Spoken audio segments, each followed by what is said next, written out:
টাকা নরেন্দ্র মোদীজি সরকার দিয়েছেন?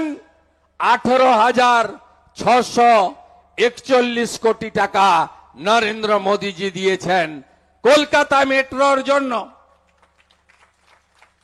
আপনারা এমএলএ দেননি,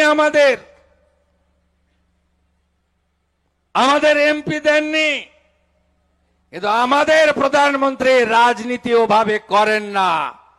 তিনি উন্নয়নটাকে রাজনীতির বাইরে রাখেন।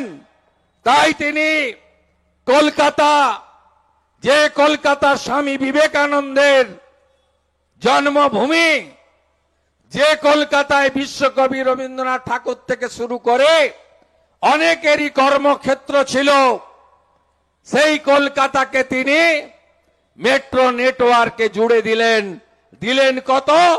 18,641 কোটি টাকা। তাই নরেন্দ্র মোদীজি শুধু পরিবর্তনের আওয়াজ তুলতে নয়, বাংলা বাঙালিকে, পশ্চিমবঙ্গকে এত বড় উপহার দিতে এসেছেন। আরো ভালো ভালো খবর দেখতে সাবস্ক্রাইব করুন বাংলা হান্টের ইউটিউব চ্যানেল। বাংলা হান্টের আরো খবর দেখতে নজর রাখুন। বাংলা খবর মানেই বাংলা হান্ট।